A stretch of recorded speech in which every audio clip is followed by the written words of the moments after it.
Vous entrez dans l'univers de Voix sauvages, le podcast qui retrace les itinéraires de vie inspirés de la nature. Les personnes que vous allez rencontrer ont toutes une ligne directrice commune, le vivant pour inspiration. Artistes, alchimistes, guérisseurs, explorateurs, rêveurs, mais avant tout architectes de leur propre vie, chacun et chacune puise son inspiration dans l'essence même des plantes, de la forêt, de l'océan et de toute la richesse que nous offre notre mère, la Terre. Reconnexion à la nature sauvage et au vivant, voyage initiatique, conception de projets positifs, je vous invite à passer quelques minutes suspendues aux côtés de chaque invité pour découvrir son histoire, son parcours et ses projets pour vous inspirer à votre tour à bâtir vos propres rêves d'enfant. Je suis Marion et je vous souhaite la bienvenue sur Voix sauvages.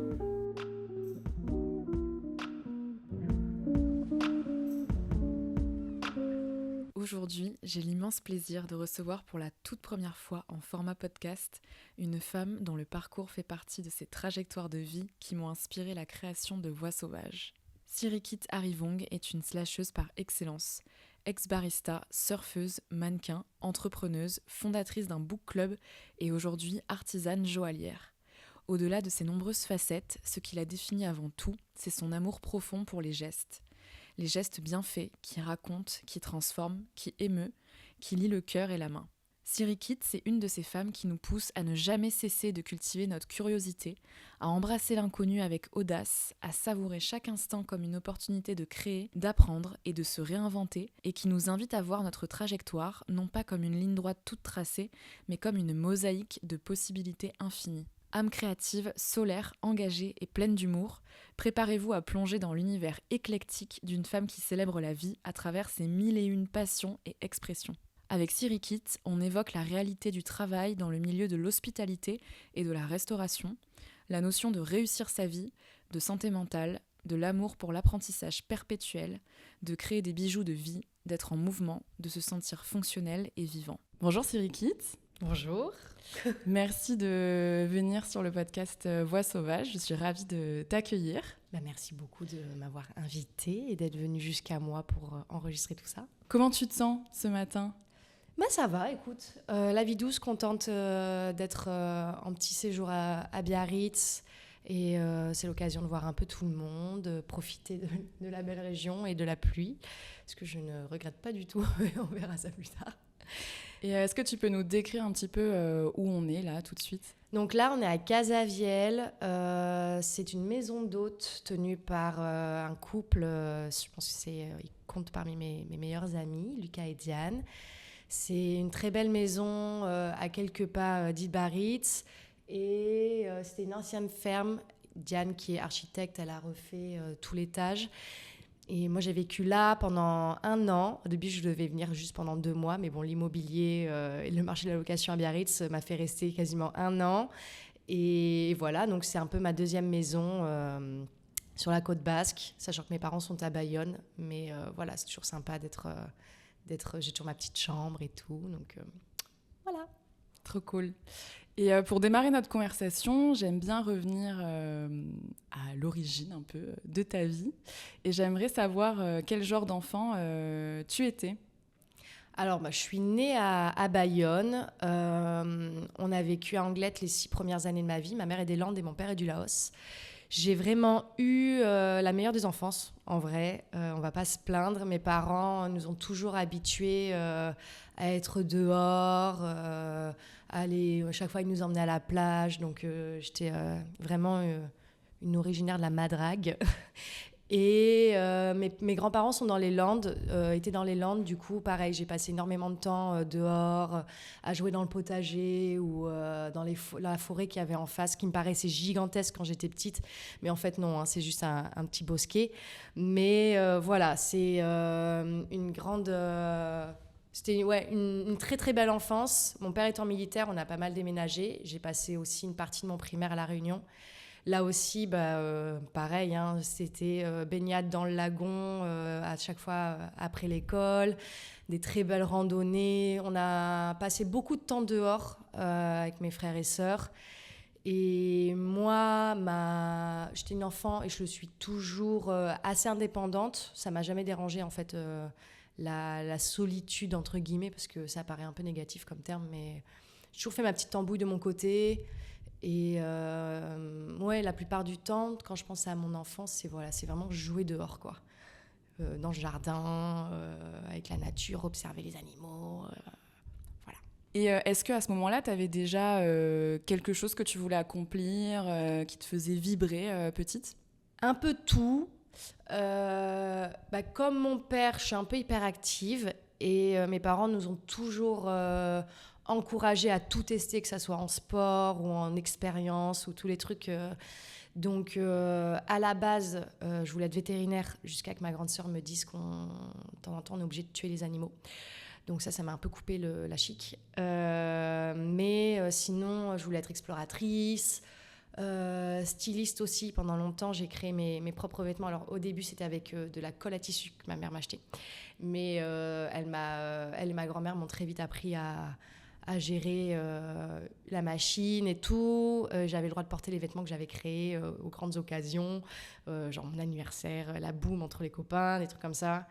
J'ai toujours voulu faire plein de choses et au final, c'est ce que je fais encore aujourd'hui. Donc, je suis assez fière de moi quand je vois le recul. Quand je parle avec mon enfant intérieur, je me dis que j'ai réussi, en fait, je pense, à satisfaire toutes les envies. Mais le truc avec les gens qui veulent tout faire, c'est que on s'arrête jamais. Voilà. Comment tu décrirais ton rapport au vivant, à la nature ? Comme je disais, on a toujours été dehors. Donc ça soit en grandissant au Pays Basque, on a de la chance parce qu'on peut on passait la plupart du temps à la plage parce qu'on était à côté, on était en Anglet. Mais aussi dès qu'on avait l'occasion, mon père il nous embarquait en montagne. Donc c'est vrai que je vais souvent, même si c'est des montagnes au final, je pense que je les ai faites toutes au minimum 20 fois. On n'est jamais déçu, on n'est jamais blasé en fait de la nature et de reprendre les mêmes sentiers parce que on observe les mois, les saisons, ou même d'un jour à l'autre, surtout en étant proche de l'océan, le paysage qui change. Et c'est vrai que depuis toute petite, je suis vraiment émerveillée de voir la nature changer. J'étais toujours à la traîne Alors, soit je suis à la traîne parce que j'observe trop la nature, soit je suis en mode compète et je veux courir le plus vite, le plus haut et atteindre le truc. Je pars du principe que j'ai pas du tout envie de regretter de ne pas être allée quelque part si j'en ai l'occasion et de me dire trop cool, j'y suis allée, c'est trop beau, j'ai vu, c'est la plus belle des choses, quoi. J'ai pas perdu ma journée, quoi. Et c'est vrai par rapport donc ça c'est une nature plutôt flore et plutôt faune. On a toujours eu des animaux qui étaient vraiment mes meilleurs amis, donc quasiment en fait on a eu que des chats particulièrement, mais j'ai toujours observé à fond, un peu fascinée par le monde des insectes, des poissons. Alors j'avais pris, je me souviens, parce qu'à un moment on habitait un peu dans la région parisienne, et ma mère m'avait prêté son appareil photo, et toute la pellicule est floue. Ma mère les a quand même fait développer pour me faire plaisir. Toute la pellicule est floue parce qu'en fait je prenais en photo les insectes, les gendarmes, tu vois, les petits insectes rouges, ça me fascinait. Donc, sauf qu'on n'a pas du tout... puis j'ai 7 ans, donc gérer l'objectif macro, moi je le vois en vrai, je pensais que ça allait sortir comme ça. Donc j'ai tout un album photo de la vie des gendarmes dans le jardin, quoi. Donc tu aurais pu être naturaliste aussi aujourd'hui. En vrai, ouais, franchement, j'aurais tellement voulu travailler un peu plus avec les animaux. Je sais pas pourquoi je l'ai pas fait. Mais... T'as encore le temps. Oui, voilà, c'est ce que je me dis. Ma vie, en fait, elle est vraiment pas finie. J'ai à peine 30 ans, donc on peut faire 1 milliard de choses. Et oui, en vrai, moi, j'ai jamais aimé trop regarder, par exemple, les dessins animés ou des trucs comme ça. Moi, c'était... on regardait tous les reportages, moi toute seule, mais je regardais souvent les reportages animaliers, la découverte des cultures. Et je suis assez contente parce que mon compagnon, il est dans le même délire, la même lubie. Donc, on partage vraiment cet amour, en fait, pour la nature avec un grand N, quoi. Ouais, c'est assez fascinant. Et encore une fois, quand j'étais petite, mes parents on a toujours eu l'occasion, en vivant à La Réunion, en fait, les 2 ans où on était à La Réunion, il y a eu 2 éruptions consécutives. Donc, on part à l'aventure, On monte le piton de la fournaise de nuit. Donc, j'ai 8 ans. Ça peut paraître assez dangereux, entre guillemets, mais tout est banalisé. En vrai, il suffit de respecter. Tout est mis en place.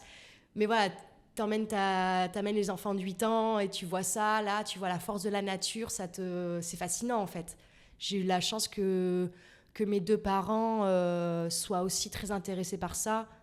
Et qui nous partagent, nous, en tant qu'enfants, ils nous ont...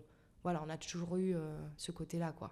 Donc, tu aurais pu être naturaliste, finalement, mais tu as choisi un autre type de parcours. Est-ce que, justement, tu peux nous parler un petit peu de ton parcours professionnel jusqu'au moment où tu décides d'ouvrir le premier coffee shop végétalien à Biarritz?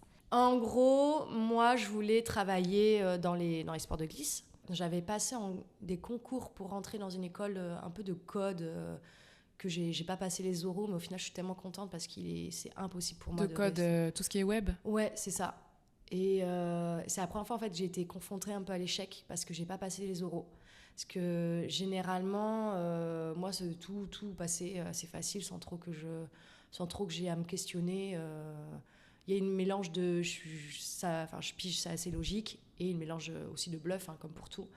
Et là, je me souviens, j'ai 17 ans. On monte à Bordeaux avec ma mère pour passer les oraux. Et là, le mec me pose une question.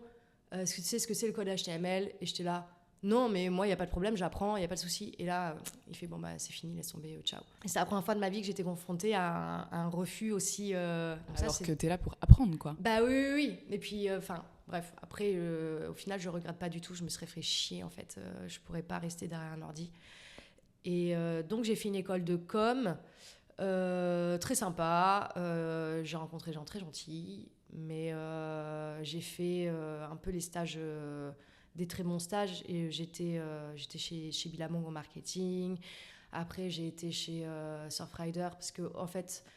j'ai adoré travailler chez Billa, mais c'était un peu la fin de l'âge d'or des sports de glisse, donc il n'y avait plus beaucoup de budget. Après, j'avais une équipe géniale et je suis encore en contact avec quasiment tout le monde et franchement, c'est des gens en or. Mais je me disais que moi, personnellement, j'aime pas, c'est un peu paradoxal parce qu'avec mon autre métier de création de contenu, moi, j'aime pas faire du shopping, je vois pas trop l'intérêt. Je préfère mettre mes sous dans des expériences. Mais je me sentais mal du coup de vendre des choses dont les gens n'ont pas forcément besoin. Même si j'aime la mode, je reconnais des belles matières, je reconnais l'artisanat qu'il y a derrière la haute couture et des choses comme ça. D'une certaine manière, ça me paraît un peu aberrant de payer un t-shirt 40 balles alors qu'il coûte... voilà. Donc c'est pour ça que je m'étais dit, j'aime l'océan, j'aime le surf, j'aime toutes ces choses-là. Je vais aller chez Surfrider Foundation, donc là à Anglette, où j'étais au community management. Pareil, une super équipe et tout. Mais je me retrouvais pas forcément là-dedans parce que, après ça faisait partie du poste que j'avais, mais je passais la plupart du temps à poster des news très alarmistes. En fait, ça mine le moral, tout simplement. Le ton utilisé dans le... Et oui, quand tu es dans la protection de l'environnement et tout ça, c'est... malheureusement, Voilà, c'était un peu... Je sais pas comment dire. Anxiogène? Ouais, c'était ultra anxiogène, en fait, au final. Très déprimant de voir que... ça manquait de la partie peut-être un peu solution, optimiste. Ouais, c'est ça. Donc pareil, j'étais assez frustrée là-dessus. Surtout, tous les jours, aller... les bureaux de Surfrider sont très, très canons. Mais tous les jours, aller m'asseoir devant un écran, avoir sa petite pause déj, reprendre le travail, prendre la pause café. Non, moi, je devenais barjo. Donc ça, je me suis dit non. Entre-temps, depuis que j'ai l'âge, je travaillais beaucoup tous les week-ends et toutes les vacances scolaires. Je travaillais dans la restauration et l'hôtellerie. Donc j'ai été femme de chambre pendant pas mal d'années, j'ai fait beaucoup de services, j'ai été en cuisine aussi. Moi j'aime bien bosser dans ces trucs-là parce que ça va vite, les journées passent vite, je rentre chez moi, je suis claquée, je suis épuisée, je sens que je gagne ma croûte pour quelque chose. Malheureusement, c'est des salaires assez bas. Le marché du travail au Pays Basque, avec les études, les masters que j'ai, il n'y a pas beaucoup d'emplois aussi, dans des trucs intéressants que moi j'aurais voulu faire. Donc je me suis dit, j'ouvre mon propre lieu. À l'époque, j'étais avec mon compagnon avec qui je suis restée 8 ans. Lui aussi était entrepreneur et il montait également sa boîte. C'est quelqu'un de génial et on s'est hyper bien supporté dans le sens apporter du soutien les deux. Donc on s'est dit let's go, j'ouvre un resto. Ça fait hyper vite parce que j'ai eu la chance de trouver un lieu rapidement et dans entre guillemets mes moyens. En fait j'avais pas de moyens, donc c'était clairement les moyens de la banque. J'ai eu l'idée à la base, le Palm, à la base c'était le Frozen Palm parce que j'avais découvert les frozen yogurts pendant un voyage en Australie. Et je me suis dit qu'à Biarritz, ça allait hyper bien marcher. On fait l'alliance coffee shop, frozen yogurt. Mais au bout de 2-3 mois, je me suis un peu ennuyée. Les gens me demandaient si je servais à manger le midi, parce que midi, c'était vraiment le truc creux, vu que je ne servais pas de salé. Donc, j'ai installé une cuisine et je me suis adaptée. En fait, le Palm, il s'est vraiment adapté au fil de l'eau, au fil des demandes. Et moi, dès que je commençais un peu trop à m'ennuyer, je changeais quelque chose. Donc c'était une super expérience le resto, mais très très vite. En vrai ça a duré 5 ans, mais au bout de 2 ans, même 1 an et demi, je me disais waouh, je suis dans un aquarium, littéralement parce que j'avais une très belle vitrine.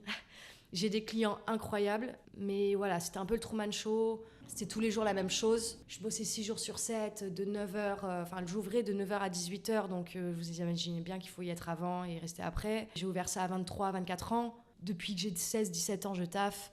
J'étais vraiment, mais je me suis épuisée dans tous les sens du terme. Et tu avais une équipe aussi avec toi de combien de personnes en J'ai fait rôle? la première année seule. Les 3 mois de saison, je les ai fait 6 jours, je les ai fait 7-7. Je me suis mis dans le rouge total. Et après, j'avais du staff. J'ai eu de la chance parce que je suis toujours tombée sur des gens en or. J'ai eu que du staff trop mignon. C'est devenu des amis hyper proches.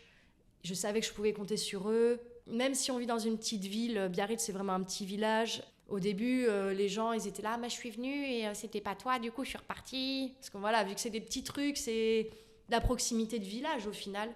Et t'incarnais complètement aussi ouais, le voilà, lieu au final. Mais ça peut être, il y a du positif et il y a des inconvénients. Ouais, je vais en parler après, il y a du négatif là-dessus, mais mon équipe était top.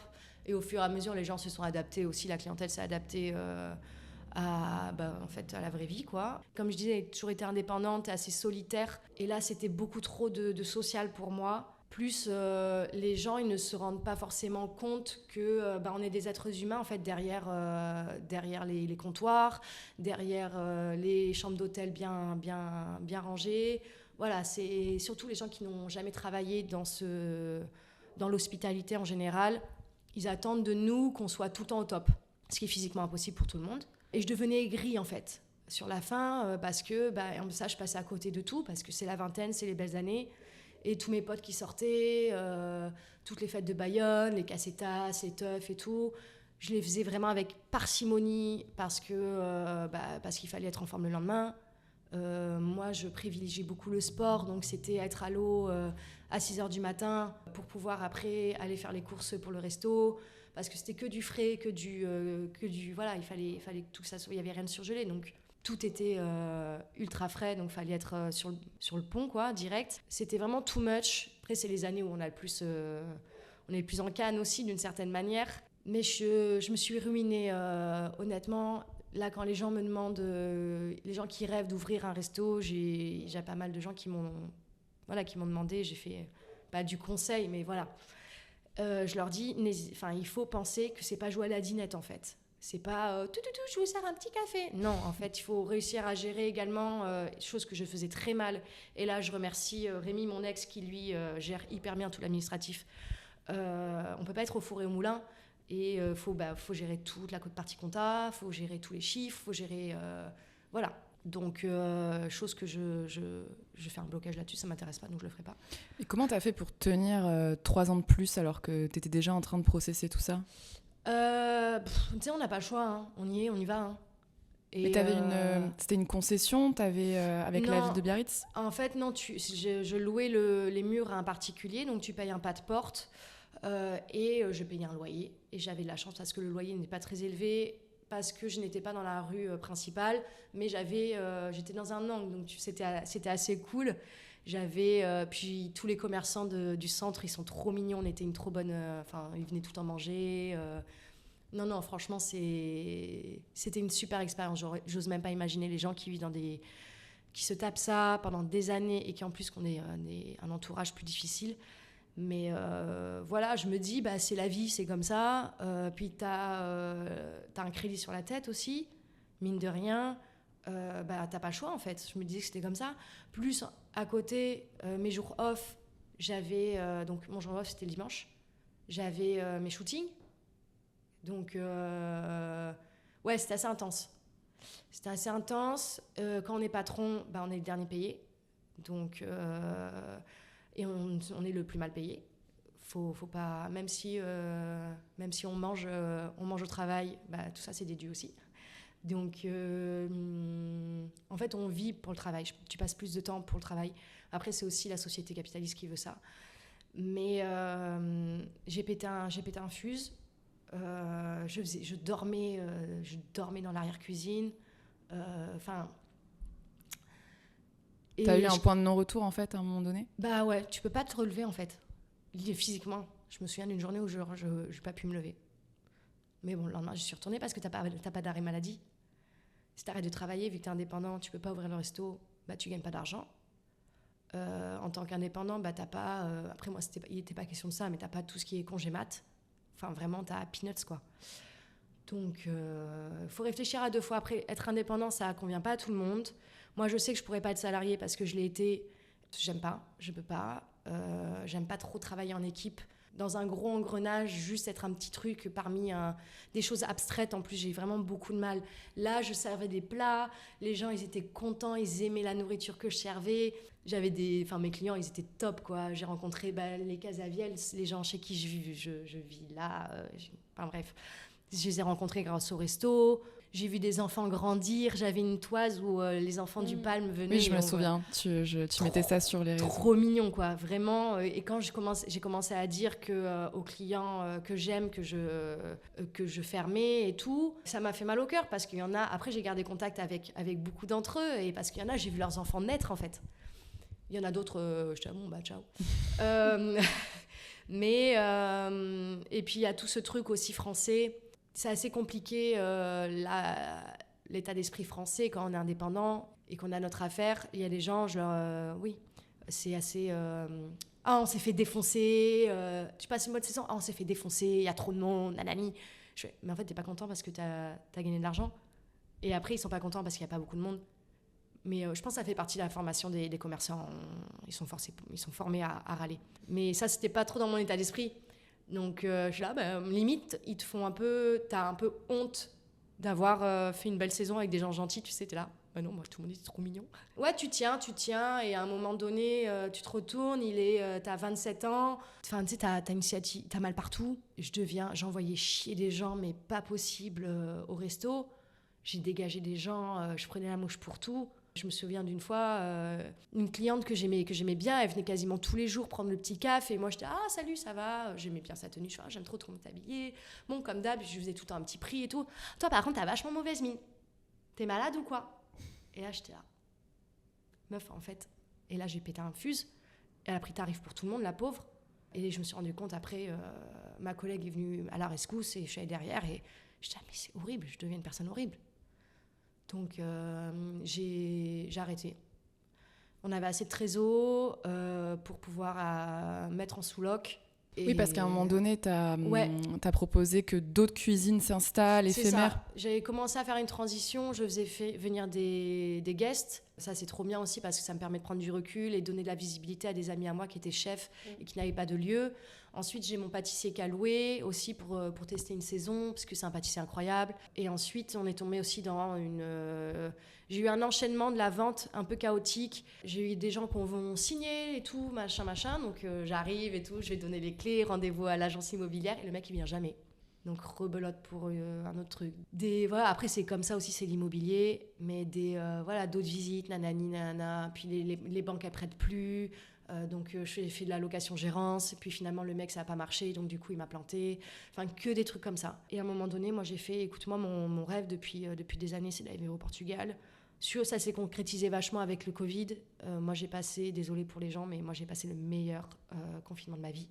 J'étais seule dans un appart, j'avais pas internet, j'avais à peine la télé, j'avais 1 milliard de bouquins, je faisais mon sport à l'appart. Et quelque part, après cette période-là, c'était une renaissance pour toi.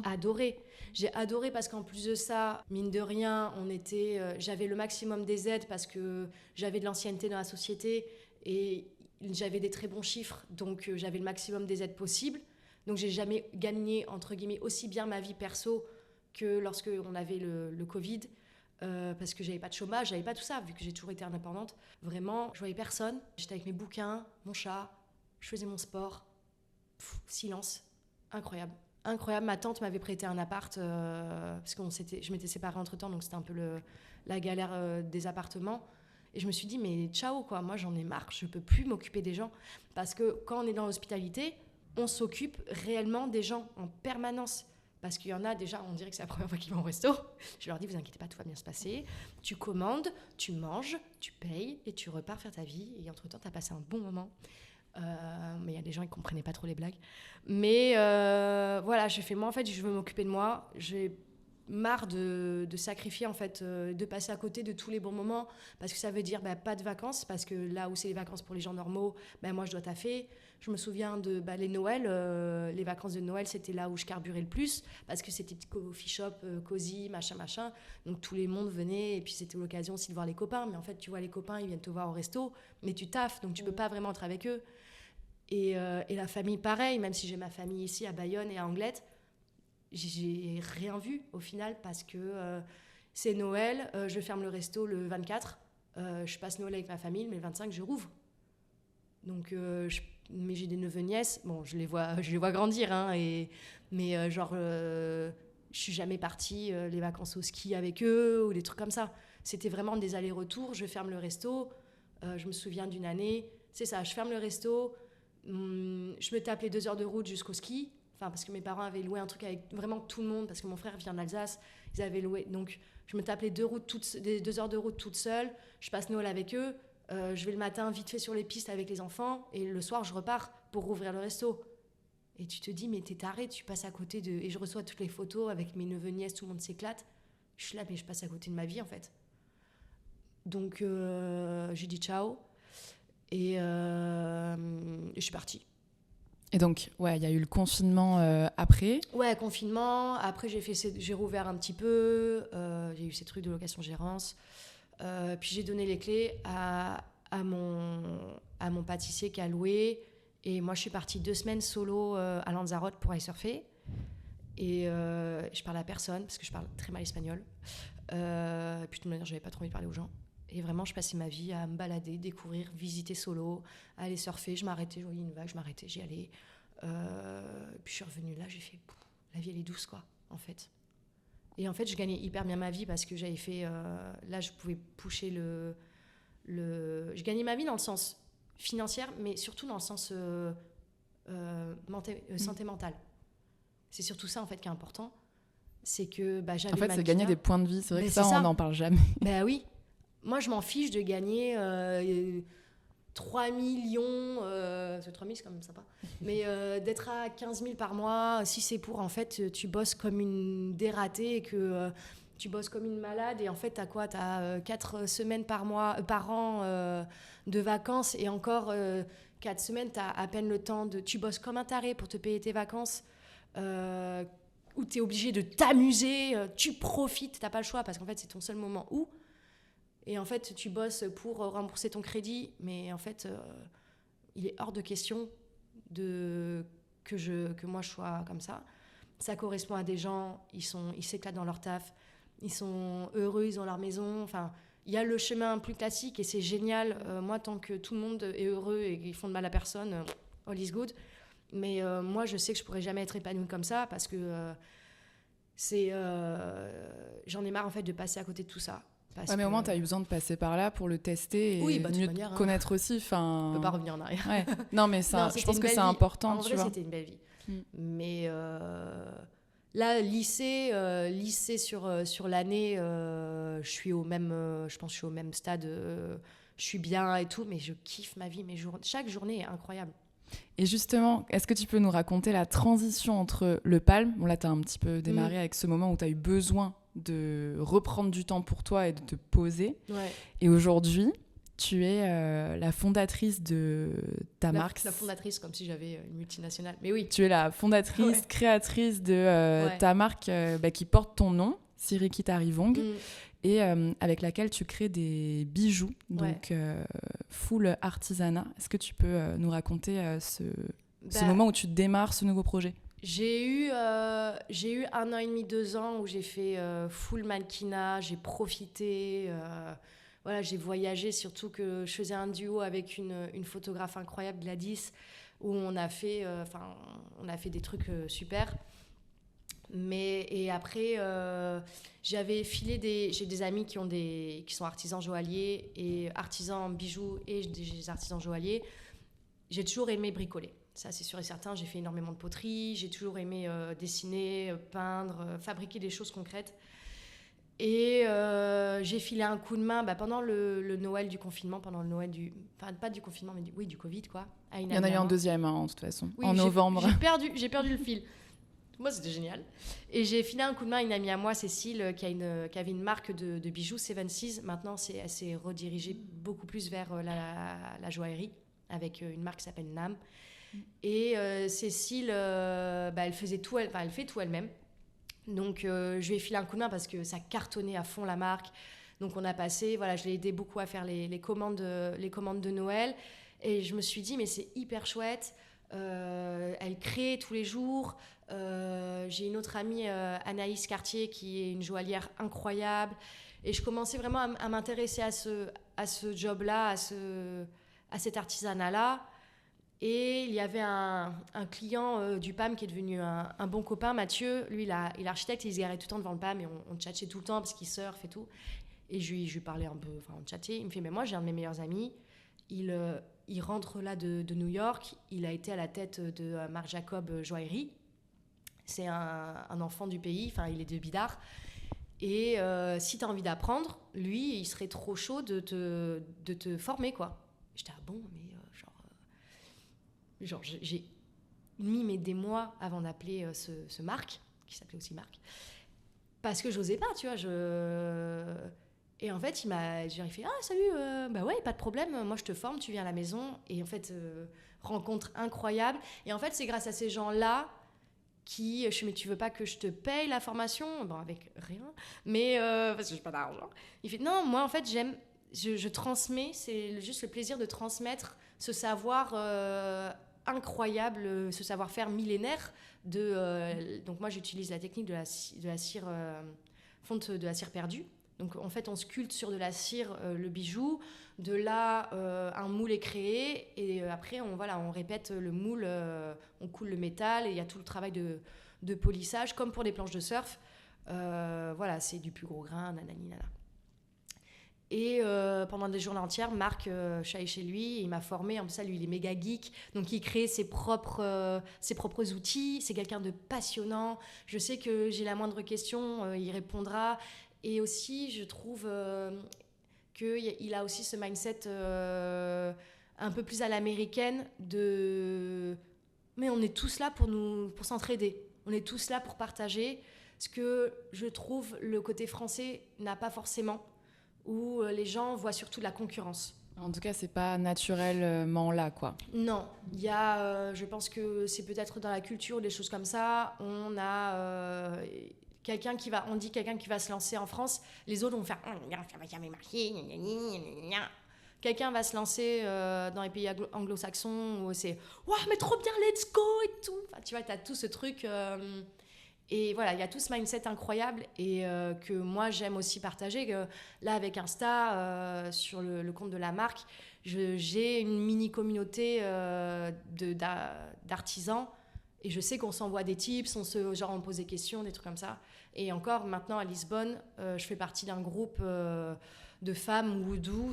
À la base, c'était surtout des expats françaises indépendantes, mais là, ça s'ouvre à plein de gens, plein de nanas incroyables.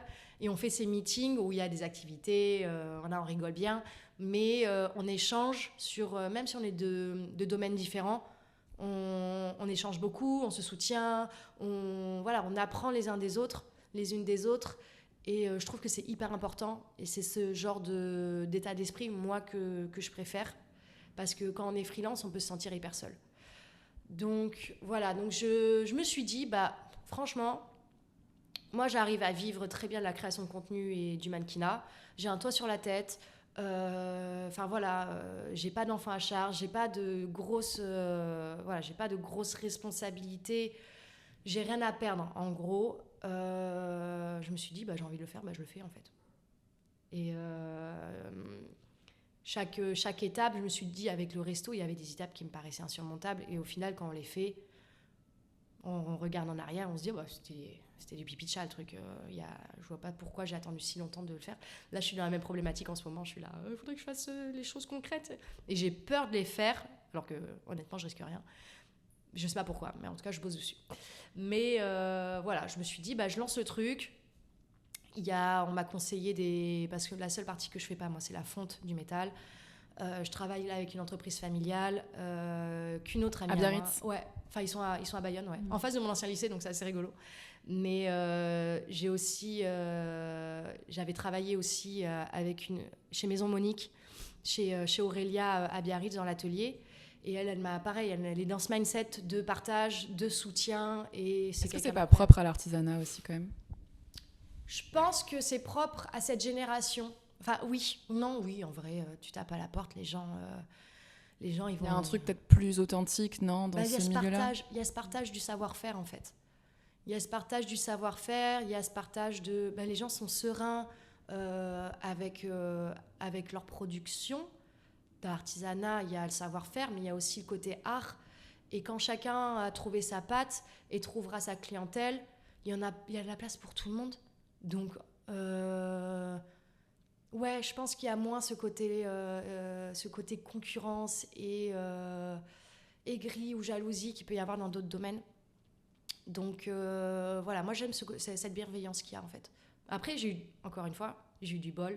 Je tombe que sur des gens géniaux. Donc après, c'est aussi toi qui les attires avec ton état d'esprit, forcément. Oui, je pense. Enfin, j'espère. J'espère que je fais partie de cette team. Donc je me suis dit, je lance le truc. Il faut quand même que je m'active. Je sculptais ma cire sur ma table de cuisine, qui était aussi mon salon et studio quoi. Et j'ai des amis incroyables qui m'ont fait des prix pour les photos, pour les shoots. Tout le monde soutient. On se sent vachement entouré. La plupart de mon entourage est indépendant. Voilà, c'est une bonne équipe, quoi. C'est hyper important. Quelles ont été les étapes clés concrètement pour créer ta marque ? Alors, déjà le nom. Le nom, je me suis dit Frozen Palm, je me suis lassée. Le Palm, je me suis lassée très vite. J'ai de la chance d'avoir un prénom et un nom de famille. Bon, une fois que les gens savent le prononcer. Assez marketable. Soit tu t'en souviens pas du tout, mais tu t'en souviens direct. Avec Insta, j'ai une petite communauté, donc les gens connaissent déjà le prénom Sirikit. Et je suis très fière aussi d'avoir ces origines d'Asie du Sud-Est, donc je suis très fière de mon nom de famille. Donc, tout simplement, Sirikit Arimons, je vais pas déblatérer pendant 10 ans. Je vais pas me lasser de ces mots-là, normalement. Mais quelque part, c'est cool, je trouve, parce que c'est, encore une fois, t'incarnes complètement ta marque, comme t'incarnais le Palm. Ouais. Mais en même temps, il y a aussi ce côté, j'ai appris sur le terrain, l'artisanat, la création, la joaillerie. Ouais. Mais c'est cool, je trouve, de voir une femme qui assume que je me sens légitime. Oui, mais t'as quand même donné ton nom à ta marque, oui. Donc y a ce côté, j'assume pleinement, quoi. Je pense que ça peut être à double tranchant de donner son nom à sa marque. Parce qu'à un moment donné, peut-être dans le parcours personnel et professionnel, après quelques années, les gens veulent se détacher, prendre peut-être du recul sur cette entreprise-là et évoluer comme tout le monde. Donc on verra à ce moment-là. Là, j'y suis pas encore, mais voilà, au moins je me suis dit, c'est moi. Donc j'ai ce côté, j'aimerais bien, moi personnellement, c'est un peu paradoxal quand j'y pense, parce que j'aimerais mettre beaucoup plus en avant les produits, l'image de la marque, les gens que je commence à shooter, notamment avec le dernier édito que Théa a shooté.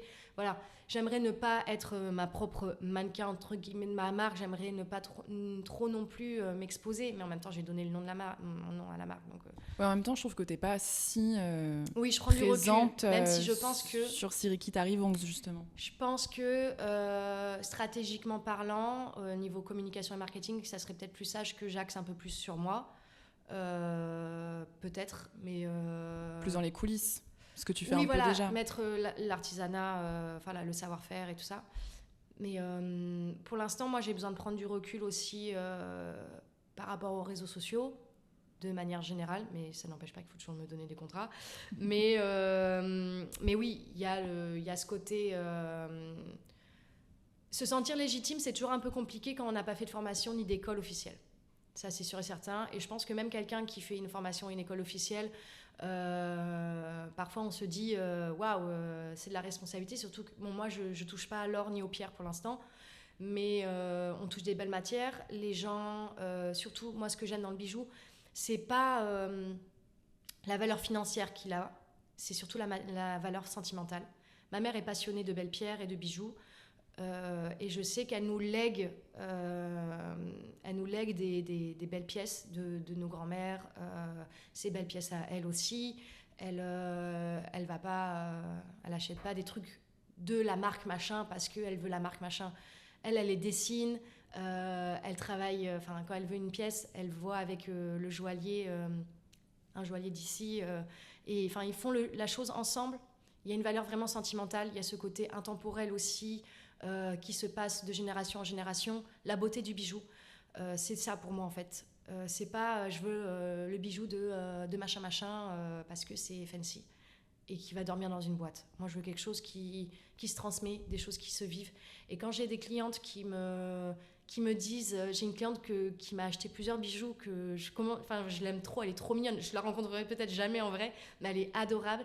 Et la première bague qu'elle s'est offerte chez moi, elle me dit, je viens d'avoir ma fille, je viens d'avoir mon bébé, et c'est mon soleil. Et du coup, elle m'a acheté, j'ai fait une chevalière avec une chevalière sol, avec un petit soleil. Et elle me dit, c'est la bague qui marque un des moments les plus importants de ma vie. Et ça, je trouve ça mais tellement incroyable. Quand je reçois ces messages de clientes et de clients qui me disent, je suis tellement heureux parce que ce bijou-là va m'accompagner et il va y avoir des souvenirs en fait qui se fixent dessus.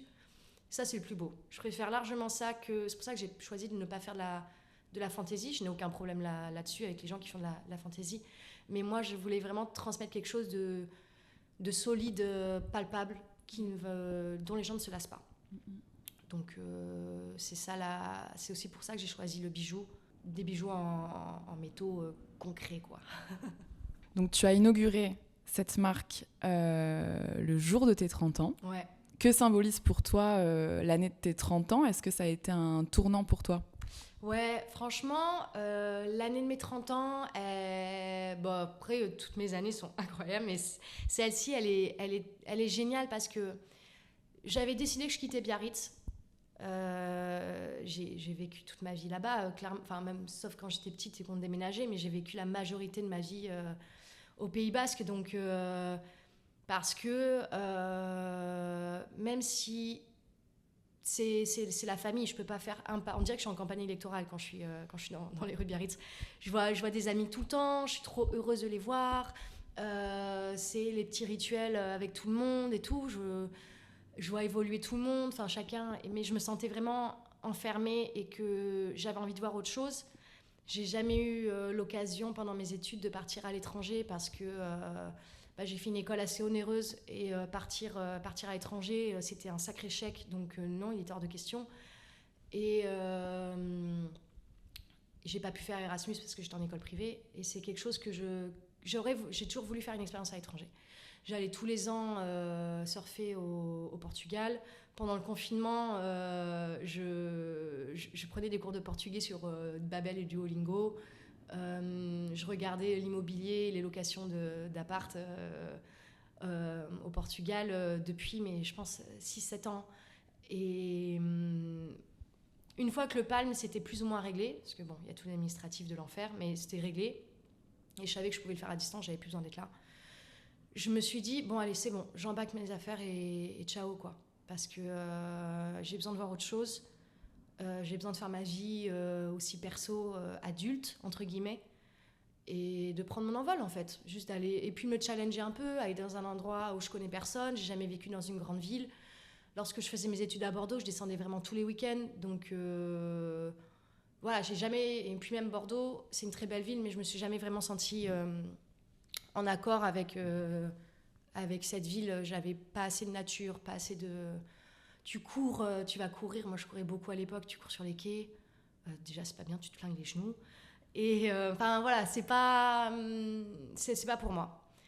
Et j'ai été invitée par une marque sur une compète de surf, là, sur le Quicksilver, l'étape de Shiseido, du coup, ça s'appelle maintenant, à Péniche.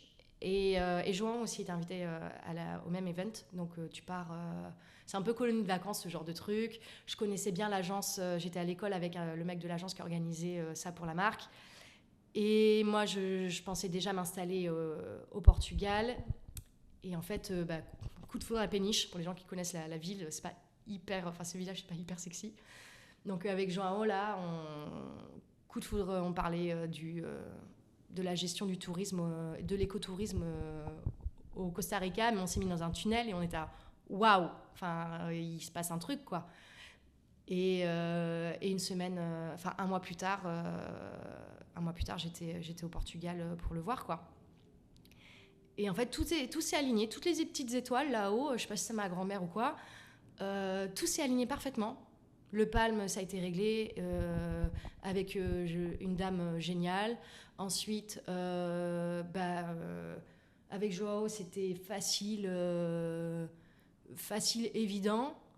Au début, je regardais les appartements toute seule, puis il me dit vas-y, on vit ensemble, alors qu'on a fait pas mal de temps à distance. On a trouvé un appartement génial grâce à quelqu'un d'incroyable. Dans l'immeuble, c'est que des amis qui vivent, on a l'impression de vivre dans Friends. Et surtout pas cher, parce que bon, à Lisbonne, c'est les mêmes prix qu'à Paris maintenant. Et voilà, en fait, tout s'est hyper bien goupillé. Je vis dans le pays que j'ai toujours voulu vivre. J'ai toujours été un peu intriguée, passionnée par le Brésil. Joao est brésilien. Comme quoi, c'est vraiment une question de timing. Honnêtement, je souhaite à tout le monde de rencontrer la personne. Si quelqu'un... Après, c'est trop bien d'être tout seul aussi. C'est le kiff. Franchement, moi, quand j'ai vécu toute seule, j'étais trop heureuse. Meilleure vie. Mais tout le timing, tout s'est parfaitement aligné, quoi. Incroyable. Donc, l'année de mes 30 ans, en fait, c'est cette année-là. Et pour les bijoux, je l'ai lancé. En vrai, j'étais prête depuis longtemps. J'avais mes modèles. J'ai traîné, je sais pas pourquoi, encore une fois, comme d'hab. Chaque fois, je me dis, mais pourquoi je traîne ? Et puis, à un moment donné, on se lève, on se met un coup de pied aux fesses et on lance le truc, quoi. Et ça sert à rien. Le truc, il est prêt, le site internet est prêt. Je sais que j'ai des clients qui sont là, qui vont répondre présent. Je sais que j'ai mes amis qui vont acheter. Et ça, c'est hyper important parce que moi, j'ai toujours tendance à donner beaucoup dans l'amitié. Mais c'est aussi important lorsqu'on est ami avec quelqu'un qui se lance dans une société, dans un produit ou dans un truc, d'acheter en fait. Parce que vous soutenez le rêve de quelqu'un, déjà de manière générale, vous achetez à un artisan, un indépendant, vous aidez cette personne à accomplir son rêve. Vous avez un objet particulier qui a été créé avec amour, mais on faisait ça quand c'est des amis, c'est encore plus beau, quoi, comme c'est le plus bel achat que vous pouvez faire. Acheter. Et toi, tu as toujours quand même beaucoup donné, parce que le Palm, c'était aussi donner aux gens, avec les bijoux encore. Enfin, c'est quand même toujours un peu ça, dans le fond, qui on donne continue. toujours de sa personne quand on est freelance, quoi, quand on est indépendant. C'est beaucoup de nuits blanches, c'est beaucoup de stress, mais on sait pourquoi. On sait pourquoi on fait ça. et d'être soutenue par la famille, incroyable. J'ai trop de chance. En vrai, je sais que tout le monde n'est peut-être pas aussi bien loti humainement, mais c'est hyper important d'avoir des gens là pour nous écouter aussi dans les moments un peu plus difficiles et d'échanger, encore une fois, ce que je disais. 1er novembre, Joao m'a rejoint à Biarritz. J'ai loué un camion. Tout au long de la journée, j'ai tous les potes qui sont passés pour nous aider à mettre des trucs dans le camion. C'est rentré parfaitement, le Tetris le plus parfait. Le lendemain matin, on a embarqué, on a mis le chat dans la voiture avec nous et ciao, on s'est fait les 10 heures de route. Bon, au bout de 5 minutes de route, le chat a eu peur, il m'a fait pipi dessus et caca dessus. Donc me voilà 4h30 du mat à la station-service de Bidart, sur l'aire d'autoroute. Voilà, donc on a fait les 9 heures d'après dans le pipi de chat. Et on arrive là-bas, il est hyper tard. Et là, il y a tous les amis incroyables de Joao qui répondent présents. Ils sont là, ouais, il est 21h, 22h. On est tous là pour vous aider à emménager. Et là, pareil, j'ai eu du bol d'être entourée aussi au Portugal par des gens incroyables. Tous les amis de Joao et sa famille, c'est des petits cœurs. Et je sais que... au début, ils me parlaient tous anglais. Maintenant, je les force tous à me parler portugais. Mais c'est important parce qu'on peut se sentir seul, surtout quand on prend des décisions comme ça. Et d'être avec des gens bien, c'est quand même meilleur. Et sur le compte, sur la bio du compte Insta de ta marque que tu as écrit Par amour des gestes, quelle place occupe le mouvement dans ta vie ? C'est vrai qu'au final, quand tu le dis, ça tient aussi sur ma vie perso. Amour des gestes pour les bijoux, c'est l'amour de l'artisanat. Ce côté également méditatif qu'il y a à polir un objet, à polir la bague. J'avais eu aussi l'idée à un moment de vouloir me lancer dans le chep de planche parce que je l'ai fait une fois, j'étais c'est génial, j'adore ça, donc j'ai digué à fond là-dedans et puis après je suis passée à autre chose, mais moi j'aime beaucoup de partir de rien et par le travail, par le savoir-faire, par l'amour et l'émotion qu'on met quelque part, un objet est créé, quelque chose est créé et cet objet va être transmis à quelqu'un d'autre. Donc c'est ça, les gens qui portent mes bijoux, qui portent des choses qui ont été créées artisanalement, que ce soit de la poterie, ils boivent dans une tasse qui est partie de la terre et que quelqu'un a mis de soi dans ces gestes-là. Donc il y a ce côté aussi transmission dans tous les sens du terme. Et dans ma vie perso, le mouvement, amour des gestes, amour du mouvement, là, si on part dans des... Moi, le sport, ça prend une... Je suis pas diagnostiquée, mais je pense qu'il faut pas... Voilà, c'est assez évident. L'hyperactivité, moi, j'ai besoin de ce mouvement, sinon je suis malheureuse.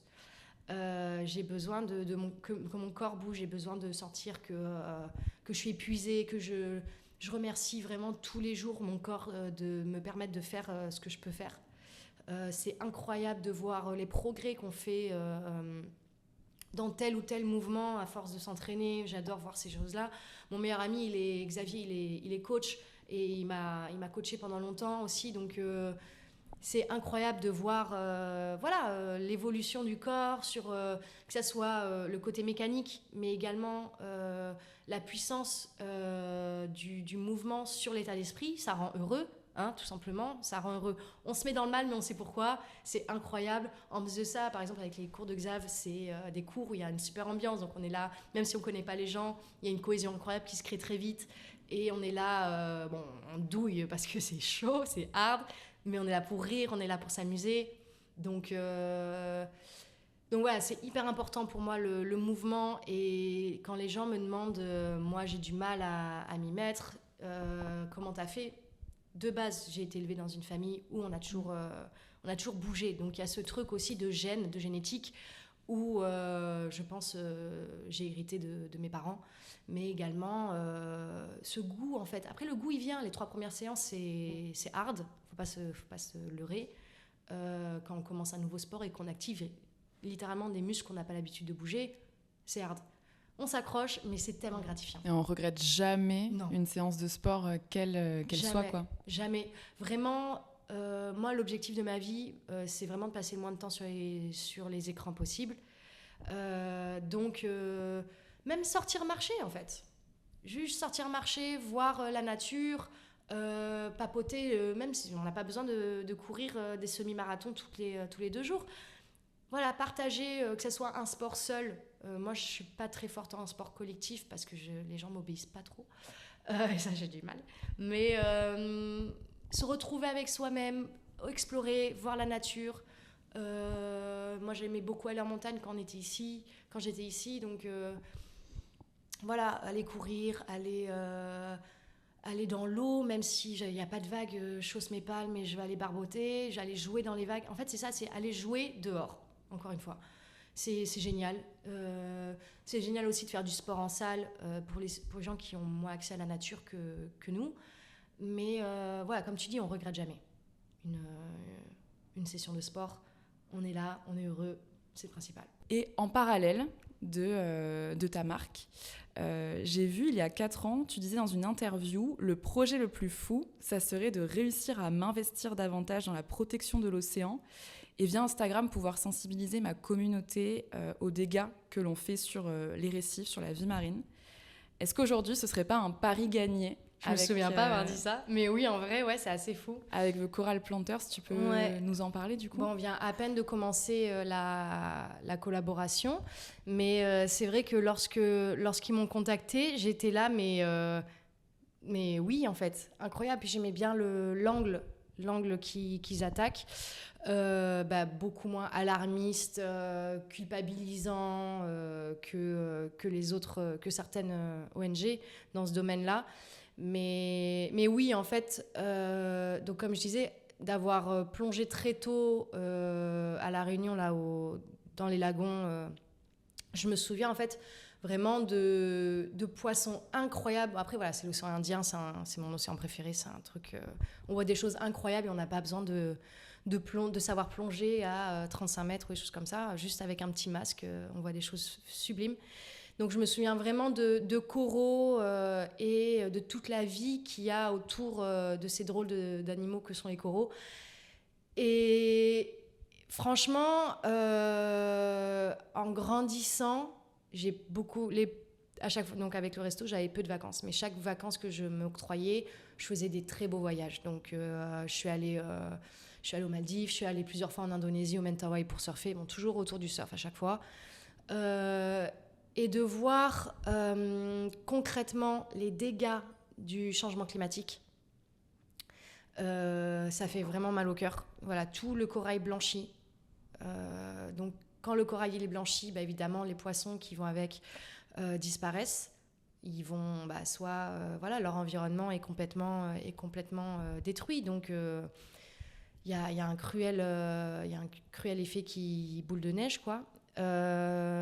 Ça, et la dernière fois que je suis allée au Mentawai, il y a 4-5 ans, on était... alors que l'année précédente, on y était. Et on a eu de l'eau chaude et tout ça. Et là, cette année-là, on arrive, corail blanchi, des méduses partout. Parce que les méduses sont des animaux qui prolifèrent énormément, notamment, et ils vivent au gré des courants et tout. Mais là, ils n'avaient jamais vu autant de méduses. Qui n'est pas forcément un très bon signe lorsque ça veut dire qu'il y a un dérèglement en fait de la chaîne alimentaire, il y a un dérèglement de l'équilibre de l'environnement et de l'eau, une eau froide à cause d'un mauvais courant comme El Niño par exemple. Et ça m'a fait vachement de peine, c'est horrible. Voilà, c'est quelque chose qui fait vraiment de la peine. J'ai beaucoup plus d'empathie, je veux pas paraître cruelle, mais j'ai beaucoup plus d'empathie envers les animaux et les plantes qu'envers les humains. Voilà, ça a toujours été un peu mon rêve de travailler avec les animaux, comme je disais au début. Mais j'ai jamais eu professionnellement l'opportunité concrète où je suis jamais allée professionnellement vers là. Donc, lorsque The Coral Planters m'a contactée, j'étais là, mais let's go, c'est génial. Qu'est-ce qu'ils t'ont demandé exactement ? Ils m'ont demandé d'être marraine, donc justement de me servir de la petite voix que j'ai sur les réseaux pour pouvoir faire connaître les coraux en tant qu'animal, Et également éduquer. Donc normalement l'hiver prochain, enfin là à partir de janvier-février, on va aller faire des interventions dans les écoles. Donc ça c'est super chouette. J'aimerais trop aller faire des interventions dans les écoles de mes neveux. Tu vas les faire ici dans le sud-ouest. Ouais, exact. Parce que l'assaut est à Anglet. Donc voilà. Donc oui, surtout me servir de la petite voix que j'ai, faire un petit haut-parleur et sensibiliser à ça, parce que moi dans Instagram je me reconnais pas trop. Encore une fois, je respecte ceux qui ont leur créneau très mode, très machin, mais moi ça m'ennuie un petit peu d'avoir autant de gens, une jolie communauté, j'ai que des gens sympas. Après oui, malheureusement ce qui marche entre guillemets le mieux, c'est les looks, chose que j'aime bien faire, mais pas très stimulant. Moi, j'aime prendre parole, ouvrir des débats, discuter, apprendre des choses des gens, et aussi moi, si je peux transmettre quelque chose, autant. Enfin voilà, c'est génial quoi, créer ces trucs-là. Donc Fanny me contacte de Coral Planters. Et elle me présente l'asso, et elle me dit et on a un site aux Maldives. Et en fait, je fais mais attends, moi là, je viens d'avoir l'opportunité de rejoindre mon mec. En fait, travaille avec une agence brésilienne qui organise des boat trips de surf aux Maldives, et ils me font un super prix pour y aller. Puis vu que je dors avec le coach, je coûte moins cher. Voilà, c'était mon petit avantage. Et c'était vraiment les trois mêmes jours. J'hésitais de prendre mon billet pour aller aux Maldives pour le surf trip. Et elle me dit, nous, on a ce site-là. Je me dis, attends, mais j'y vais, quoi. Enfin, c'est l'occasion de... Puis j'ai mon niveau de plongée. Le Jean aussi, lui, il adore également. T'as quel niveau de plongée ? J'ai l'open water pour l'instant. Donc, je peux descendre à 18 mètres. Et là, je vais passer celui du dessus. Ou du dessous, vu que ça me fait passer plus profond. Et Johan aussi adore, on partage cette même passion pour les animaux et l'océan. Donc on en a discuté, on m'en a dit mais incroyable quoi, c'est l'occasion d'aller faire des images sublimes sous l'eau, de faire des images qui ont un but également. Donc The Coral Planters, après le voyage, après le trip surf, qui était incroyable, vraiment. Après, surfer sur un bateau, c'est vraiment une superbe expérience. Et puis là aussi, on voit des choses incroyables juste avec un masque. En fait, si t'as pas envie de surfer, tu mets vraiment ton petit truc, ton tuba, tu pars, t'as des requins qui passent à côté de toi, ils sont là, une petite tortue aussi, des poissons sublimes. Les coraux, il y a eu un grand courant de blanchiment. Mais j'en ai vu franchement il y a des endroits où le corail est en super bonne santé, c'est trop beau, tu vois que ça grouille de vie et tout. Et donc The Coral Planters nous a organisé avec leur hôtel partenaire, on a pu rester une semaine avec eux, avec les filles et les biologistes marines, pendant une semaine pour faire des images et comprendre poser aussi, donc comment ça se passe, des coraux en bonne santé ou réhabilités? Ouais, en gros le travail des filles, c'est elles construisent des structures, donc tu as des structures métalliques, j'en ai parlé dans mes 2 derniers reels, on voit en 2 épisodes un peu le système, le processus. Elles font des boutures, en fait on plonge et on va récolter une structure petite, comme j'ai adopté, c'est 41 boutures de corail. On prend le corail qui a été le plus résistant au dernier blanchiment, pour évidemment dupliquer l'ADN d'un corail plus résistant, pour pouvoir après, quand ils se reproduisent, souvent c'est l'hiver pour nous.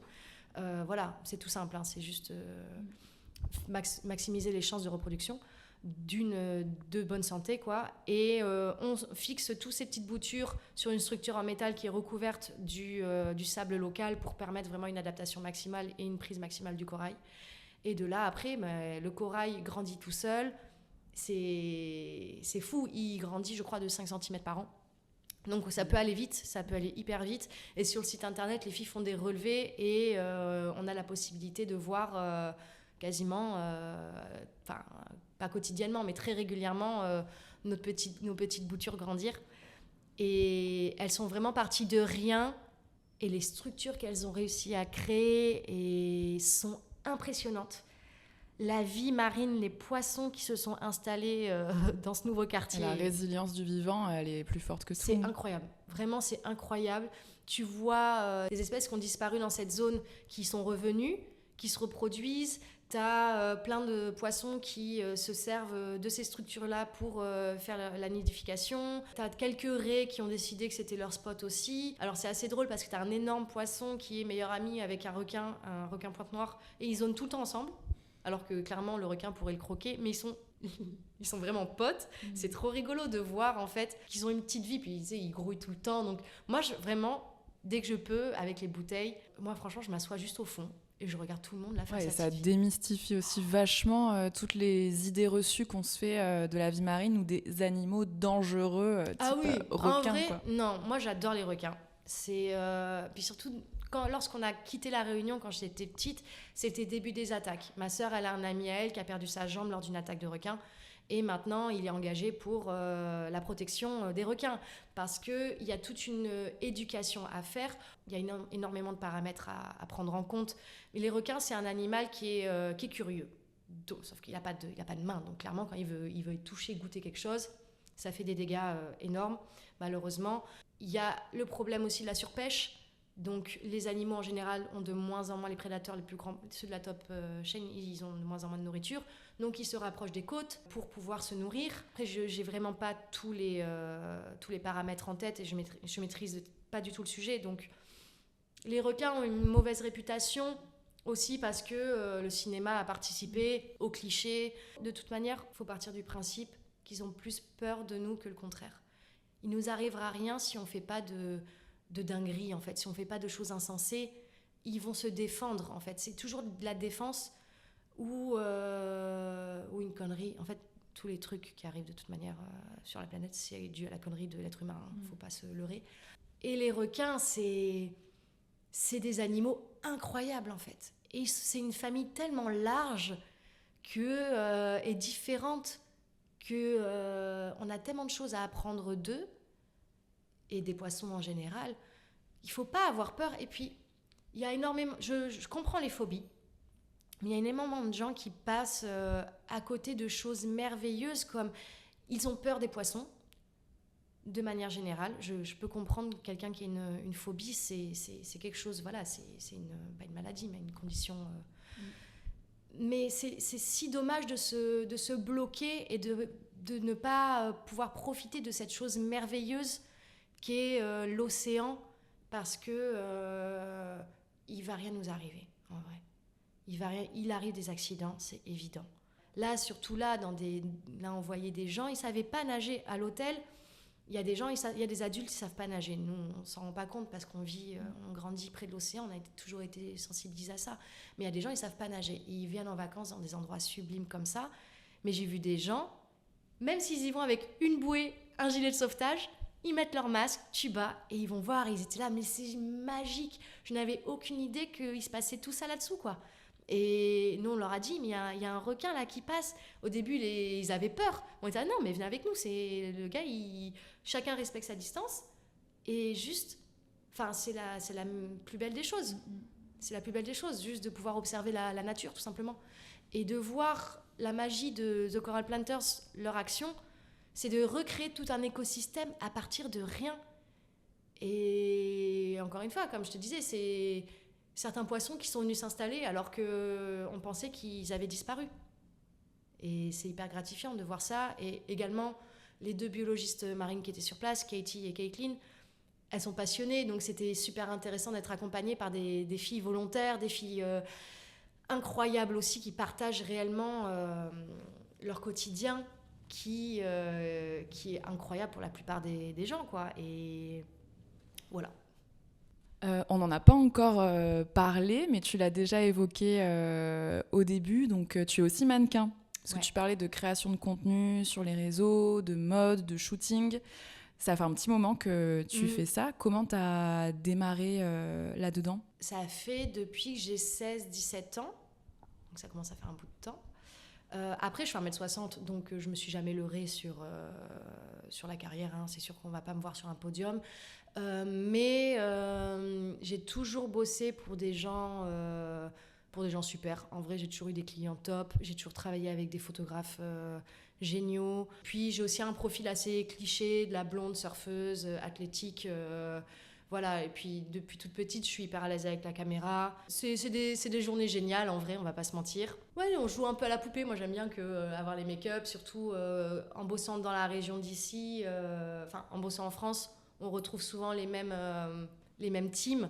Et moi, j'adore papoter avec les make-up. C'est des meufs tout le temps, ou des mecs ou des meufs. C'est des personnes incroyables qui sont là un peu genre s'occupent de nous. Moi, j'aime trop me faire pouponner. Vu que je me maquille jamais, je fais pas des trucs de dingue avec mes cheveux ou des choses comme ça dans la vie quotidienne. J'adore, voilà. Puis c'était l'occasion aussi. J'ai fait des shoots de robes de mariée. J'ai fait, trop bien. Vraiment à ma petite échelle. Et tu démarches jamais ? Si, maintenant que j'ai plus de temps, si, ça c'est sûr et certain. Souvent, donc je bosse de concert avec des photographes et lorsque j'ai des projets de voyage ou des choses comme ça, je propose des éditos aux marques. Donc je passe aussi un peu du côté prod. Ça, c'est ce que j'aime beaucoup faire. Avec Joao qui fait pas mal de photographie aussi. Ce qui est pas mal, et lui aussi, il est dans la création de contenu. On a cette force aussi, on peut proposer un duo fonctionnel et les clients nous font confiance, il n'y a pas de souci. Mais sinon, j'ai jamais eu cette pression de devoir aller passer des castings. Non, moi, j'ai eu vraiment la petite carrière que j'ai. Elle est smooth et agréable, quoi. Et maintenant, avec les réseaux, ça se démocratise vachement et on n'a pas besoin de pouvoir avoir les critères podium pour le faire. C'est plus aussi un côté, j'ai l'impression, quelle histoire tu veux raconter, quelle ambiance tu veux donner. Et est-ce que ça participe d'une certaine façon à te donner confiance en toi aussi parce qu'on va pas se mentir quand même, tu vois, sur l'aspect physique, esthétique, c'est toujours agréable de se voir jolie, de se plaire. Est-ce que, quelle place ça occupe pour toi aussi cette partie-là ? En vrai, oui, c'est toujours agréable d'avoir des belles photos de soi, des choses comme ça. Mais moi, je demande jamais à voir les photos pendant le shoot. Je fais entièrement confiance à... En vrai, moi, j'en ai un peu marre de me voir en photo. Et mine de rien, en plus de ça, le corps change. J'ai 30 ans, des choses comme ça. Donc, j'en ai un peu marre de me voir en photo, pour être honnête. Je suis pas hyper à l'aise aussi ce que je disais, faire les reels de look ou les choses comme ça. Je le fais parce que ça m'amuse et c'est le travail et des choses comme ça, mais j'aimerais réussir à prendre un peu de recul là-dessus parce que mine de rien, à force de se voir en photo, et surtout il y a ce côté vraiment il y a le côté vraiment négatif des réseaux sociaux, c'est que, et encore j'arrive à prendre du recul, mais on se compare beaucoup. Je trouve que ça crée plus de complexes qu'autre chose, justement. C'est un peu le revers de la médaille, quoi. Ouais. Et encore, sur des shoots, j'ai jamais été dévalorisée. J'ai toujours été dans des shoots hyper bienveillants. Après, peut-être qu'ils ont aussi bien fait leur casting. Mais moi, ce qui me gêne aussi dans ce métier, c'est qu'on est des produits, en fait. J'ai entendu des histoires d'amis à moi qui sont mannequins. Bah oui, t'as un produit pour mettre en valeur le vêtement, le sac, le machin. Et genre, j'avais une pote, elle va sur le lieu du shoot, donc ils la font venir, je crois que c'était en Italie ou un truc comme ça. Les gars, ils font « Ah non, mais pas du tout là, en fait. Pas du tout. Non, ça marche pas du tout. » Mais devant sa gueule, comme si c'était un objet, une mannequin en imprimante 3D, tu vois. Et il y a un être humain, en fait, derrière. Donc ils l'ont remis dans le bateau, ils l'ont remis dans l'avion et ciao, quoi. T'étais pas... là, tu prends un sacré coup, quand même. T'as beau te détacher, te dire de pas le prendre personnellement et tout... Mais quand tu te fais juste, surtout en tant que femme, juger... Éjecter, juger sur ton physique, après oui, ça fait partie du taf. C'est ton métier, ton physique. Limite, ça peut faire même plus de dégâts quand on est dans ce secteur-là, justement. Mais c'est horrible. Il faut avoir une force mentale de ouf, il faut être hyper bien accompagné, il faut avoir un agent vraiment présent, il faut s'accrocher. Les gens, ils pensent que c'est rigolo, dadada, mais ta santé mentale... Encore une fois, c'est pas de la dinette. Ouais, en fait, on dirait que... Je remets encore une fois, chaque métier a sa jolie partie, mais c'est pour ça que je trouve ça important et c'est quelque chose que je dis exactement aux marques avec qui j'ai envie de travailler, aux gens, c'est n'oubliez pas en fait que c'est la vraie vie, c'est pas tout Instagram sublime, tout est beau, tout est mignon, non, c'est la vraie vie, il y a des êtres humains derrière quoi. Et moi j'ai jamais eu de soucis comme ça. J'ai eu un shoot où globalement ça s'est pas mal passé, mais vu que j'étais la plus petite, alors qu'ils avaient ils avaient toutes les mensurations de tout le monde, le client au final m'avait habillée de manière à ce que en fait je joue l'enfant du. Non mais je te jure. Avec le recul j'en rigole, mais sur le moment j'avais juste envie de pleurer quoi. J'arrive, l'agent avec qui je travaillais à l'époque, elle me présente au client et je vois la cliente qui fait ah ouais, genre, bon, on voit pas parce que c'est un podcast, mais c'était vraiment un regard extrêmement dédaigneux. Et j'étais là, oh là, génial. Ah, mais le photographe, il est incroyable, tu verras. Oui, enfin, pour moi, le photographe, on est tous des êtres humains, en fait. Je vais pas aller faire du lèche-botte. C'est une collaboration, enfin. Exactement, c'est une collaboration. On travaille, on est tous égaux dans le job. Et c'était booké sur 2 jours, c'était extrêmement long. J'ai hésité à quitter le set. Parce que c'était ultra humiliant en fait d'être. Puis en plus de ça, il m'avait pris aussi pour le surf. Après, les gens ne connaissent pas forcément. Et en fait, c'était devenu 2 mètres, short break, rocher. Ah ben c'est bon, maintenant tu peux aller surfer, Siri. Mais j'étais là, mais les gars, non en fait. Ok. Et bon, bref. C'est la seule mauvaise expérience. Et encore une fois, les autres mannequins avec qui j'étais, trop marrant, super. Heureusement qu'ils étaient là, des gens adorables. Mais voilà, sinon, globalement, je suis toujours... Vu que je travaille toujours avec des petites équipes et des trucs comme ça, il y a une trop bonne ambiance de bienveillance. Et j'ai toujours eu du bol là-dessus. S'il y a quelque chose que j'ai appris avec l'expérience globale de ma vie, s'il y a quelque chose que je ne sens pas, je ne suis pas à l'aise, j'y vais pas. Parce que ça n'apportera rien de bon, je pense. Et je préfère m'asseoir... peut-être un peu trop de fierté, mais je préfère m'asseoir sur de l'argent plutôt que de passer un mauvais moment et de me mettre en danger dans tous les sens du terme. Oui, parce qu'en plus, tu ne demandes pas forcément à voir avant. Peut-être même que des fois, tu le demandes et ils ne le feront pas aussi, ça se trouve, j'imagine. Mais derrière, c'est ton image, c'est toi. Donc, je ne connais pas du tout ce domaine-là, mais si tu sens que ce n'est pas bon déjà avant, le résultat derrière sera Après, dans la même vibe un peu aussi, quoi. Je travaillerai jamais avec des marques ou pour des marques dont les valeurs ne me correspondent pas. Ça, c'est sûr et certain. Il y a quelques mois, on m'avait proposé de faire de la pub pour des pilules amincissantes. J'étais là, mais vous êtes des grands malades, en fait. Il est hors de question que je fasse la promotion de ça. Oh, mais t'es pas obligé de les prendre. Non, mais c'est pas ça le problème, en fait. Je refuse, dans tous les cas, de faire la promotion de charlatans, en fait. Voilà. Donc il y a ça, et oui, c'est notre image. Oui, voilà, même s'il y a un gros chèque à la clé, je le ferai pas si j'ai pas envie et si je refuse qu'il y ait des gens qui s'identifient à travers moi à des choses et que de leur vendre du vent, en fait. Il est hors de question. Et sur Instagram, tu disais, d'un moment, j'en ai un petit peu marre aussi de voir ma tête tout le temps. Le côté look, ça t'amuse, mais c'est pas non plus... Ah oui, moi je pourrais vivre en tongs. Voilà, tu ferais pas des reels de look tous les jours, quoi. Est-ce qu'il y a des choses que t'aimerais plus montrer sur Instagram que t'oses pas encore ou que tu essayes? Enfin, en tout cas, moi j'ai l'impression que depuis que t'es partie au Portugal, tu montres un peu plus toi, la vraie Siri Kit. Enfin, non pas que tu mettais des filtres avant, mais tu montres un peu plus de toi-même, en fait.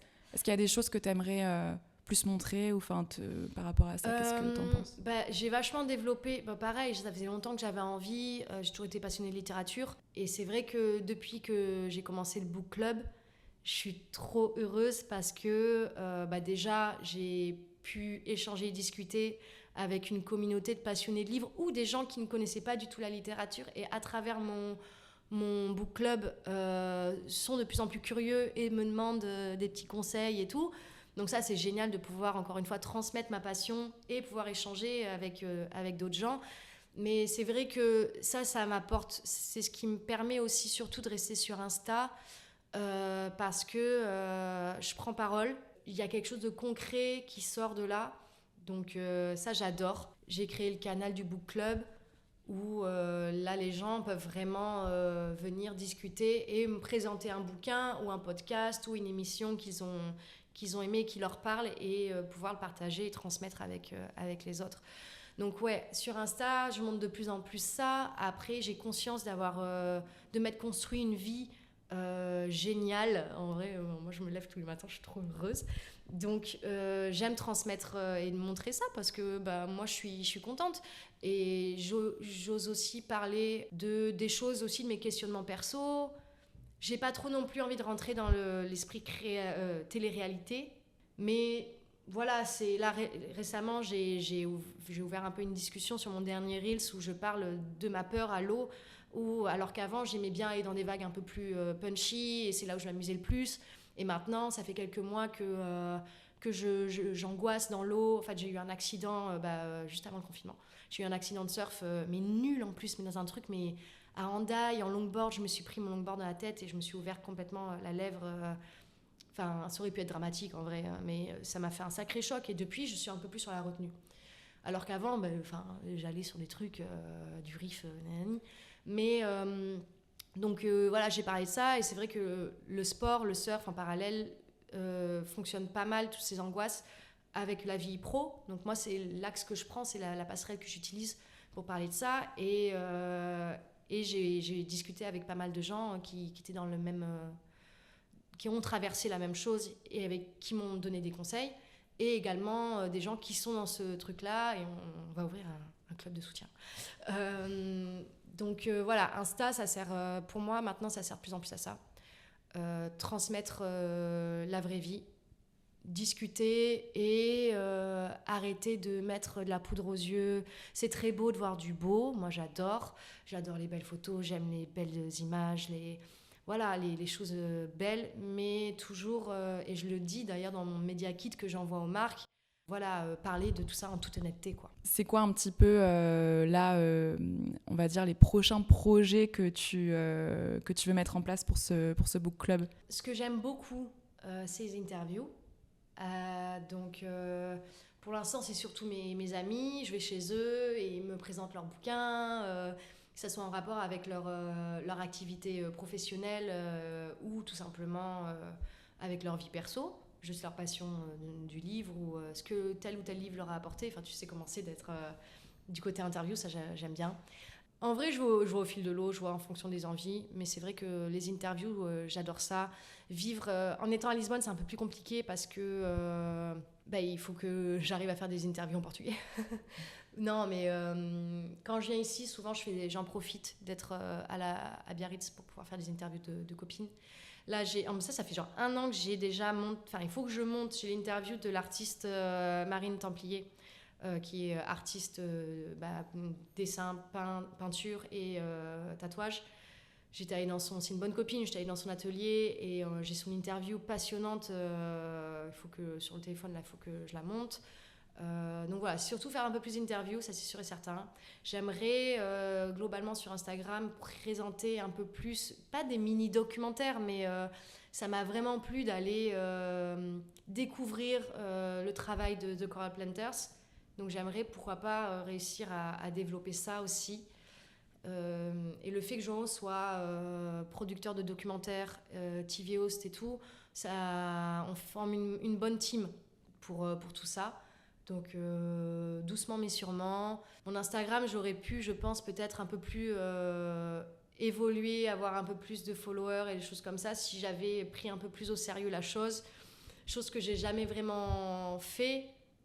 Et est-ce que ça serait pas un projet à faire maintenant, un peu plus professionnaliser la chose, parce que j'ai réalisé que c'était mon job principal finalement, parce qu'à chaque fois les choses venaient à moi, donc je faisais. Mais c'est vrai que y a ce côté-là, il faudrait que je m'investisse un peu plus. C'est ça le problème d'être un peu jack of all trades and master of none, c'est que j'aime faire tout. Mais du coup, je peux masteriser rien parce que une fois que je maîtrise les bonnes bases, je suis OK bon dans le domaine. Je suis j'ai un autre truc sympa là et je pars là-dessus. En vrai, ma passion la plus pérenne, c'est le surf. Et encore, là, ça fait quelques mois que je stagne. Et être coaché par son petit ami, c'est pas forcément le plus... Il est extrêmement patient. Mais j'ai jamais pris de cours, donc c'est un peu compliqué de progresser, mais pareil, je bosse dessus. Bon, alors tu fais énormément de choses. Tu marches aussi beaucoup par lubie, donc comme t'en parlais juste avant. Quels sont tes non négociables pour t'assurer un équilibre pro-perso ? Il faut savoir donner des coups de collier pour aller là où on veut aller, se fixer des objectifs. Mais je pense que c'est fini. Je ne m'épuiserai plus jamais à la tâche comme j'ai pu le faire au resto, à vomir d'épuisement, à avoir des migraines en permanence, à avoir des tendinites, nanani, nana. Il est indispensable pour moi d'avoir cet équilibre santé mentale, physique et professionnelle. Encore une fois, j'ai bossé pour faire en sorte de me créer cette vie-là.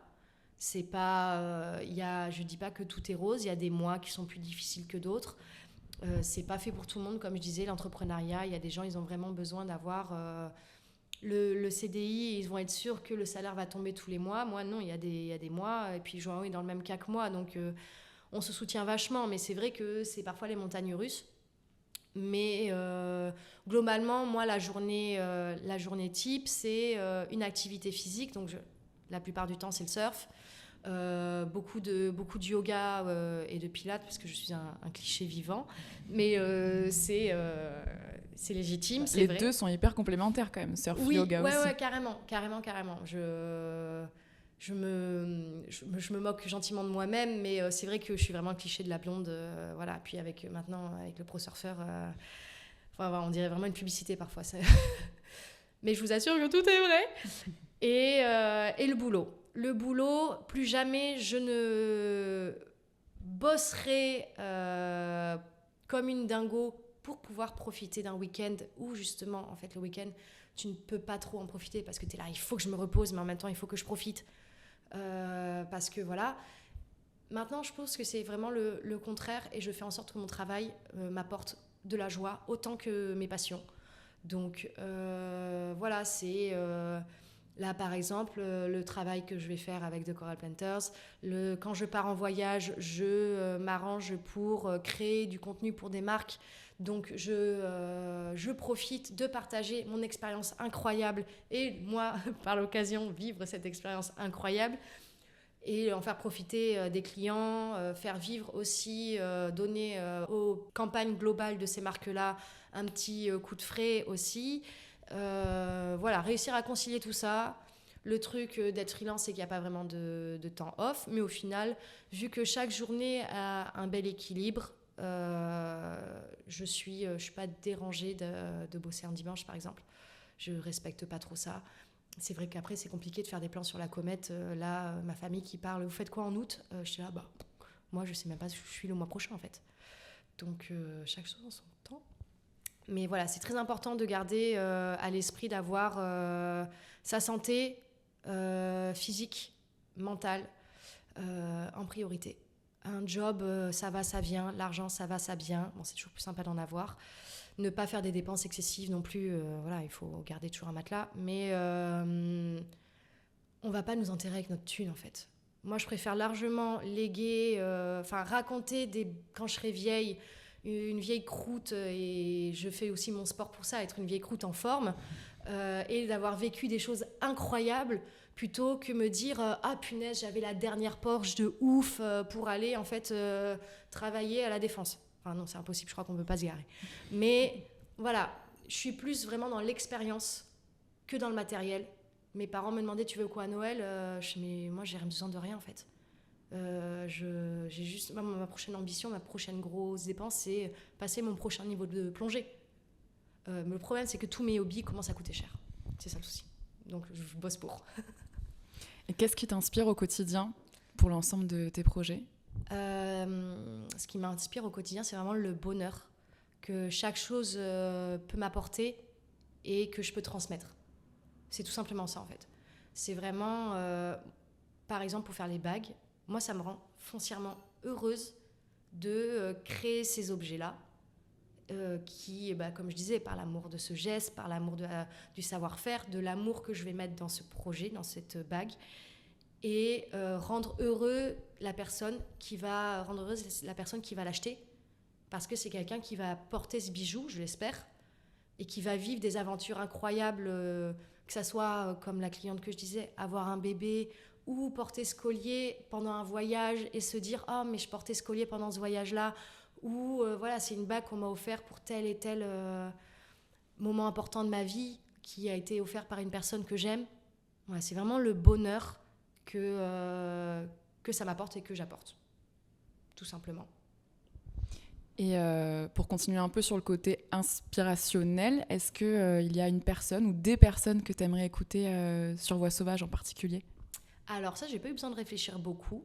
Bon, dans l'idéal, j'aimerais vraiment, je te vois trop interviewer Salomé Saké, donc cette journaliste et femme incroyable, que je suis tout ce qu'elle fait et ça m'a l'air d'être une personne, dans tous les sens du terme, géniale.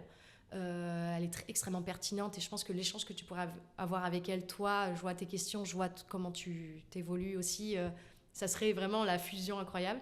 Et sinon, à mon échelle perso, ça serait Marion, mon amie qui a créé la marque Tone, le shop wellness, qui là évolue de plus en plus, donc événementiel, toujours autour du mouvement, du bien-être, et également dans une marque de fringues. Elle est à moitié malgache, donc elle est très proche de son île maternelle où sa mère est toujours.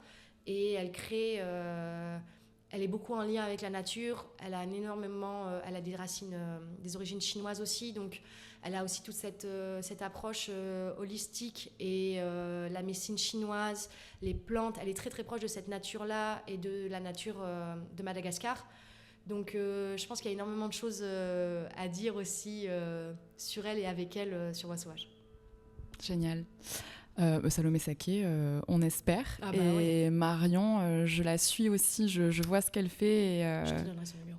Super, on verra ça après. J'ai l'habitude de toujours poser la même question de fin à mes invités, c'est qu'est-ce qui te fait te sentir libre ? Mais pareil, dans une interview il y a quelques années, tu disais qu'on avait tous les moyens d'avoir une vie géniale. Tu l'as dit aussi à un moment là dans notre échange. C'est quoi un peu toi ta recette personnelle pour avoir une vie géniale ? Un peu tes ingrédients secrets. Je pense que d'avoir une vie géniale, c'est pas... alors, je sais que ça peut être facile à dire quand on voit mon profil sur Insta, qui voyage, nanani, nanana. Mais d'avoir une vie géniale aussi, c'est de prendre le temps d'observer ce qui nous entoure et du bonheur, en fait, qu'on a dans les petites choses. Même, tu vois, genre, hier après-midi, j'étais avec mes neveux-nièces. On faisait du taekwondo dans le jardin de mes parents et c'était génial. C'était, ça faisait longtemps que je les avais pas vus. Bon, déjà ils ont vachement poussé, mais trop heureuse de passer du temps avec ma famille, de pouvoir rigoler et passer du temps avec mes neveux et nièces. J'en ai 2 autres, ils habitent loin, mais je chéris chaque moment que j'ai avec eux. C'est aussi avoir une vie géniale, c'est aussi de pouvoir remercier son corps, de pouvoir faire toutes les choses qu'on fait, d'avoir des amis sur qui compter et en fait pouvoir prendre du recul là-dessus de temps en temps. Genre on est au lit et on se dit punaise, on a trop de chance d'avoir passé du temps avec une amie géniale. Ce week-end, je suis rentrée principalement pour ça. J'avais le mariage d'une de mes meilleures amies et là on était vraiment tout le groupe. C'est pour ça que j'ai un peu la voix qui... Mais c'était un mariage incroyable parce que on était tous là pour célébrer l'amour d'Alizé et Laurent, mais aussi célébrer tout notre amour de tout ce groupe incroyable de gens géniaux. Et j'étais là, mais je les aime trop, quoi. La vie, elle est trop bien, quoi. Et voilà, savoir aussi, vie géniale, c'est savoir aussi reconnaître que y a des moments durs et qu'on s'en sort et qu'on se bouge pour... Après, il y a des choses qui ne sont pas en notre pouvoir, c'est évident. Je crois pas du tout dans ce truc de l'injonction de la réussite qu'il peut y avoir un peu à l'américaine, de tout le monde a le pouvoir d'être beau, performant, nanani, nanana. Non, c'est pas ça que je veux dire. C'est que, la reconnaissance du bonheur et aussi voir la beauté dans chaque petit moment mignon qu'il y a dans la vie, quoi. Merci beaucoup Sirikit. Où est-ce que tu as envie de renvoyer les personnes pour te suivre sur tes différents projets Globalement, je partage beaucoup, comme tu disais, et de plus en plus sur Instagram, donc sur mon compte ou sur le compte de la marque Sirikit Arrivonks.